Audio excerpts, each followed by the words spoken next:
It's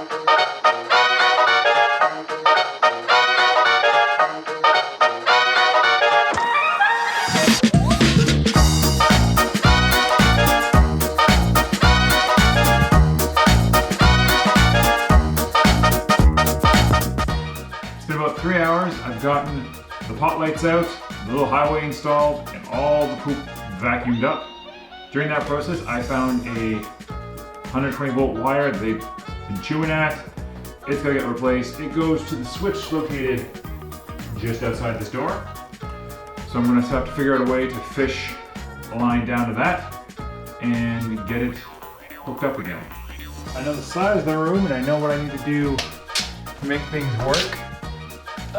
So replacing a mark 23.5 inches from the wall, and then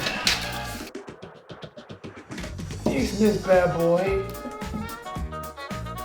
is at a mark 6 inches away from the angle. So I was a little concerned that I'm way off from my line, because that's like half an inch. But if you just take a step back, you might notice how the wall turns out a little where it meets the ceiling in that corner. So having 2 reference points and 1 chalk line is the absolute best solution.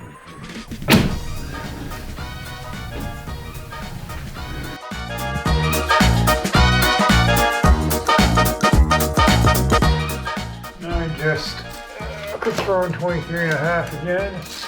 Pop a screw in it. And this serves 2 purposes. A, it's a great anchor point to attach our chalk line to. B, I have a tape measure that can hook onto that, stretch the entire length of the room, and I can pre-mark off at intervals where I want each pot light to go. And that way they're consistent from each side to side. And when dealing with any sort of old construction, things don't have to be like square, plumb, perfect. They just have to look mirrored. As long as things aren't horribly askew or equally wrong, everything looks good and purposeful. Now I got a little place marked off, a little V and line to come along the hole punch or scratch hole. Make a nice little dent to guide the drill bit of the pilot with a hole saw. Always recommend getting a hole saw when you're doing any sort of number of pot lights, because it makes your life so much easier. You can take the little circle they give you inside the box, mark it out, cut it out, or you just pop on someplace and buy a hole saw and you're cutting easy in seconds. Like, it's just so much simpler.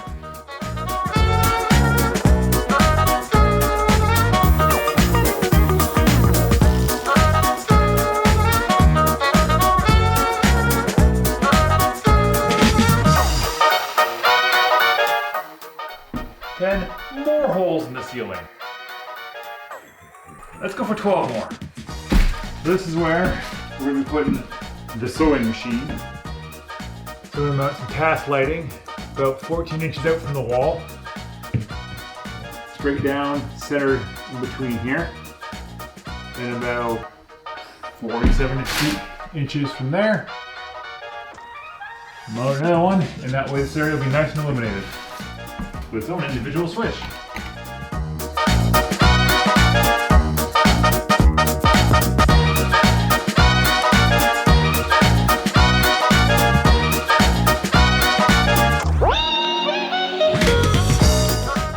We're gonna continue yesterday's theme of putting holes in the ceiling. We're gonna expand the round ones to make them square, and then we're gonna patch those so we can eventually finish off this room and thus return the light of the room itself to the room. So let's get going.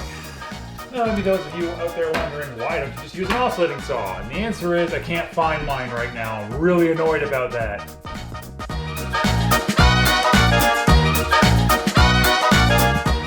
It's squarish. Repeat 3 more times. Let's have the least satisfying tape peel ever. One of the previous owners loved the squirrels so much he was feeding them, and apparently they wanted to come inside to see her. Getting kind of that the full thickness over here. How far out am I going? Basically right up to this stud. About here-ish.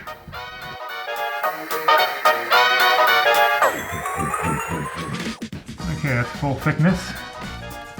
I love that you can tell they were actually sharpening their teeth or wearing down their teeth by chewing the gypsum.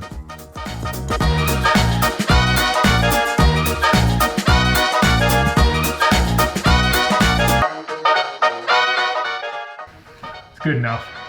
Chew hole's gone. Well, hello there. So over here, we have a light switch that controls the little hallway light here, which has the distinct problem of the squirrels chew through the wires. I'm just using the, what I call a snifter. Apparently, this wall is composed of a ever-shifting, never holding still array of wires. Some sort of wire snake, if you will.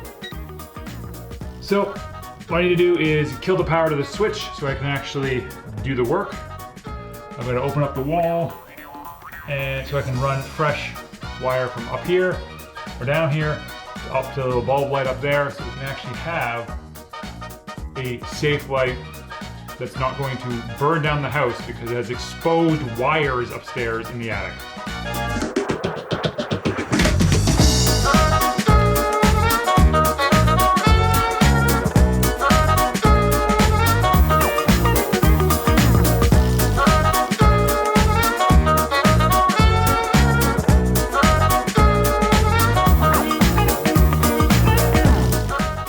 So we got the squirrel chewed wire pulled back.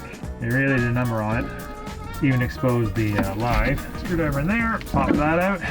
Then this guy down there, and this guy wired back up.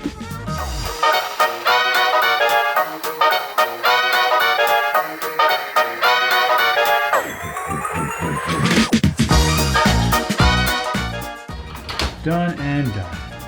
Alright, the first step in restoring power to the lights is to reroute this wire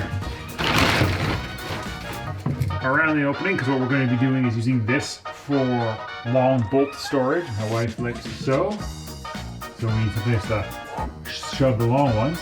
So we're going to have to run this wire up, over, and around to keep it out of the way, which means it's got to be longer than it currently is. So I need to splice in some new wire, which means I need a junction box. Thankfully, I have a rework box, so I can just mount it here.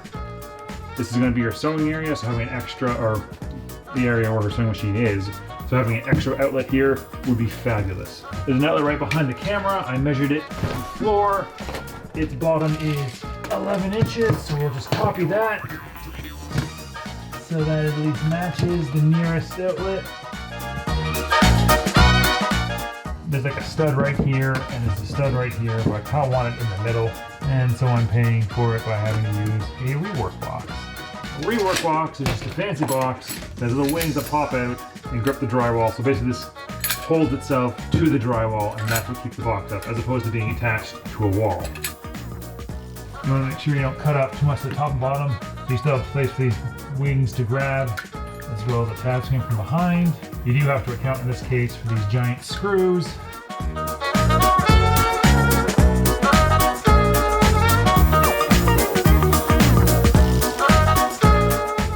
Pretty snug.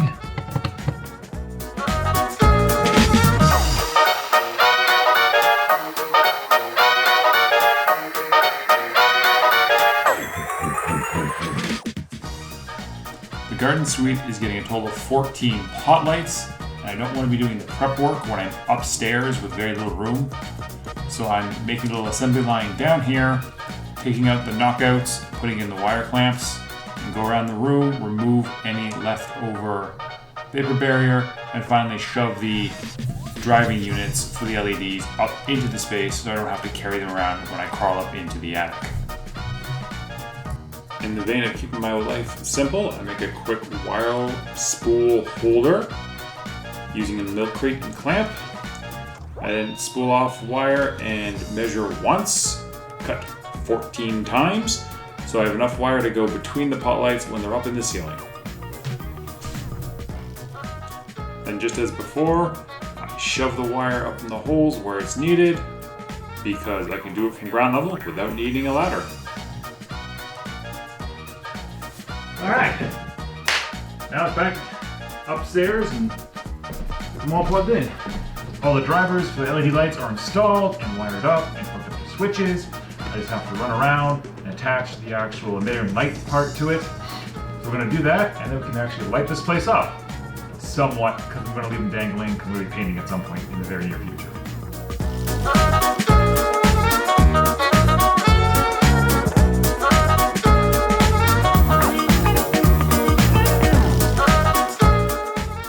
Last two pot lights up here. Now we're actually going to start with the driver box for the far one, just because it happened to be the one I grabbed. We've got wire that's a little on the long side, but it's left over from a different project, so who cares? Not wasting anything really. And this way in future, if anything needs to change out or happens, it's tons of spare wiggle room to play with.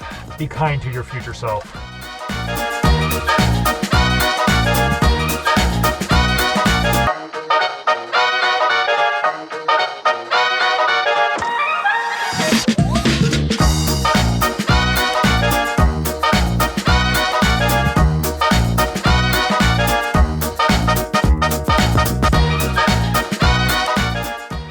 Alright, so the breaker's back on. Let's see if these lights work.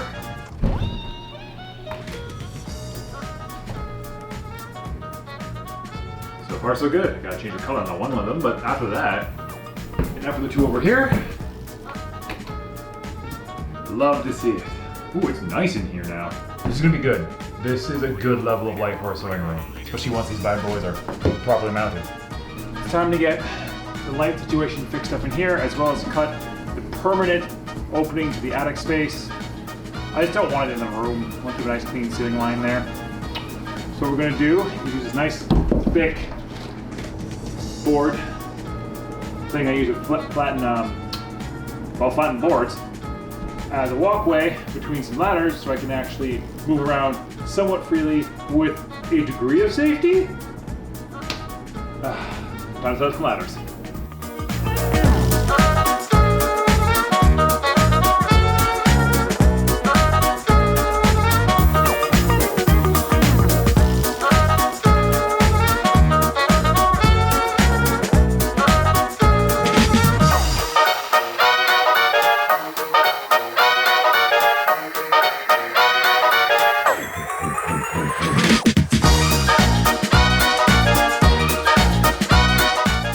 We're not touching the ceiling in here for a while. We're not going to paint. This is the hallway. So I can show you what she'll look like when we install it fully. We already have the paper barrier on the other side. Nice and snug. Like a bug in a rug. There we go. Alright, I've done this a couple of times now, so I got a bit of a system. Not much, mind you, but and the wire's flat, material, trim the size, get some pieces of tape, just tack her in place for a second. It looks like I don't know what I'm doing. It's largely because I don't. I will be adding a little touch of foam at the three-dimensional corners where the wires come down. I have it, and honestly, you can't get that to lie completely flat. I want you all to remember one thing. When you go and you watch those home improvement shows, and these people have like nothing but room, they're lying. That's not the situation you're gonna be in. You're gonna be in a situation where you got nothing. You're contorted into interesting pretzel shapes.